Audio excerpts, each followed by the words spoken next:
يريد الله بكم اليسر ولا يريد بكم العسر. تیسری بات پر آتے ہیں، اور وہ تیسری بات یہ ہے کہ خوشبو کب کب لگانا چاہیے. شرعی اعتبار سے کوئی ضروری نہیں، کبھی بھی خوشبو لگا سکتے ہیں، لیکن ہم آپ کی خدمت میں 10 ایسے ٹائم اور موقع عرض کرتے ہیں کہ ان 10 موقعوں پر خوشبو لگانا زیادہ اچھی بات ہے. نمبر 1 جمعہ کے دن، جمعہ کے دن سنت بھی ہے جمعہ کے دن لگانا.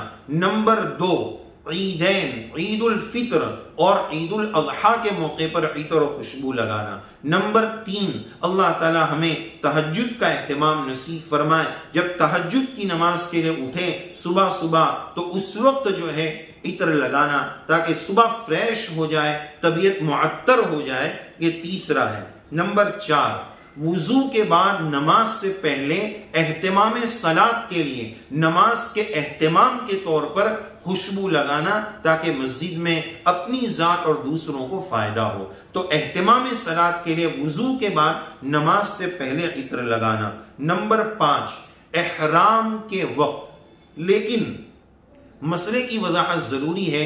احرام کی چادر پہننے سے پہلے احرام کی نیت اور لبیک سے پہلے لگانا، اس کے بعد لگائیں گے تو مسئلہ ہو جائے گا. احرام کی حالت میں خوشبو لگانا منع ہے، وہ احرام کی پابندیوں میں سے ہے، لیکن احرام کی نیت سے پہلے، چادر پہننے سے پہلے یہ سنت ہے کہ خوب عطر لگایا جائے، خوب رگڑ کر اور مل کر لگایا جائے.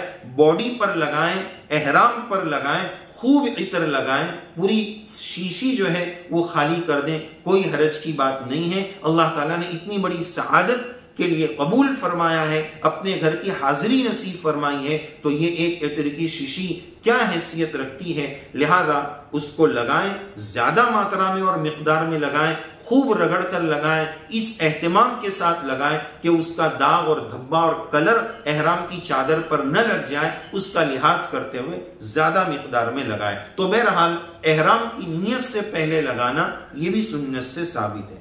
نمبر 6 میاں بیوی کی ملاقات، ہم بستری اور مباشرت سے پہلے لگانا، یہ بھی جو ہے آداب میں سے ہے تاکہ ایک دوسرے کی بدبو سے ایک دوسرے کو تکلیف نہ ہو. یہ مباشرت کے آداب میں سے. تو یہ چھٹا موقع عطر اور خوشبو لگانے کا ہے، اور بہتر یہ کہ اس کمرے کو بھی معطر رکھا جائے، خوشبو والا رکھا جائے. اور 7واں مجلس اور پارٹی میں، جہاں عام مجمع ہے، جلسہ ہے، مسجد میں واعظ کی مجلس چل رہی ہے یا اجتماع کا موقع ہے، تو ایسے موقعوں پر جو ہے جہاں مجمع عام ہے، بڑی تعداد میں لوگ ہیں، وہاں پر بھی خوشبو لگانی چاہیے. بہت سارے لوگ کئی دنوں تک نہاتے نہیں اور پھر عطر لگاتے رہتے ہیں، تو اس کا کیا فائدہ. عطر لگانا ہے لیکن اس نیت کے ساتھ کہ سنت بھی ہے، مجھے بھی فائدہ ہوگا، دوسروں کو بھی راحت ہوگی، دوسروں کو راحت پہنچانے کی نیت سے عطر لگائیں تو اس کا بڑا فائدہ ہوگا. اس میں ایک مسئلہ یہ بھی ہوتا ہے کہ اپنی بدبو سے دوسروں کو تکلیف ہوتی ہے، لوگوں کو اس کا احساس نہیں. 3 دن ہو گئے، 4 دن ہو گئے، نہائے نہیں، جمعہ سے جمعہ ٹو جمعہ، یہ نہانے کی ترتیب.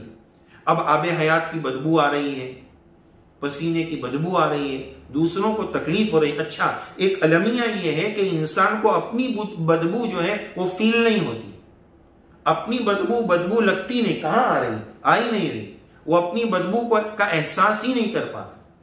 تو دوسروں کو کبھی کبھار ایسا ہوتا ہے کہ کچھ لوگ مصافحہ کرنے کے بجائے گلے پڑتے ہیں، ایسا گلے لگ رہے ہیں کہ 3-4 دن سے نہ مسواک کیا ہے، نہ برش کیا ہے، منہ کی بدبو سے سامنے والے کو تکلیف پہنچا رہے. تو یہ سب اسلام کا حسن ہے. مسواک بھی اسی وجہ سے سنت ہے. آپ صلی اللہ علیہ وسلم گھر میں تشریف لانے کے بعد سب سے پہلا عمل مسواک کا کیوں فرماتے ہیں کہ منہ کی بدبو سے، آپ کی ذات میں تو بدبو کا تصور نہیں، لیکن امت کی تعلیم کے لیے ازواج مطہرات سے ملنا ہے، بات کرنی ہے، تو اس وجہ سے آپ جو ہے سب سے پہلا عمل مسواک کا اہتمام. تو بہرحال مجمع میں لگانا یہ بھی آداب میں سے ہے، اور اس نیت سے لگائیں کہ سنت بھی ہے، میری بدبو سے کسی کو تکلیف نہ ہو بلکہ میری خوشبو سے دوسروں کو راحت ہو۔ یہ راحت کی نیت کریں گے، اچھی خوشبو لگائیں گے، راحت رسانی کی نیت ہوگی تو ثواب ملے گا۔ اسی طرح نمبر 8، حیض اور نفاس سے جب عورت پاک ہو جائے، اس کے ناپاکی کے دن سے پاک ہو جائے اور پاکی کا غسل کرے، اس کے بعد جو کپڑے پہنے تو اس میں وہ خوشبو لگا سکتی ہے، لیکن بھڑکیلی نہ لگائیں، اس انداز میں نہ لگائیں کہ وہ خوشبو نامحرموں تک پہنچے، اس کے احتیاط کے ساتھ وہ لگا سکتی ہے۔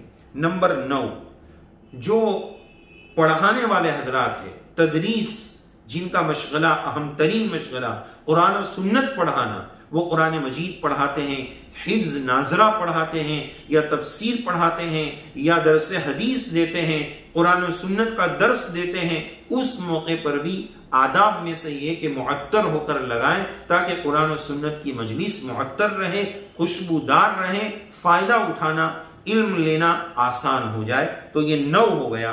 نمبر 10، جب ہم ذکر و تلاوت کے لیے بیٹھیں، قرآن مجید کی تلاوت کے لیے بیٹھیں، اس وقت بھی جو ہے خوشبو لگانا اور عطر لگانا یہ آداب میں سے۔ تو یہ 10 موقع آپ کی خدمت میں عرض کیے گئے کہ ان 10 موقعوں پر خوشبو لگانا یہ آداب ہے، بعض تو سنت سے ثابت بھی ہے، تو ان مواقعوں پر عطر لگانے کا اہتمام ہونا چاہیے۔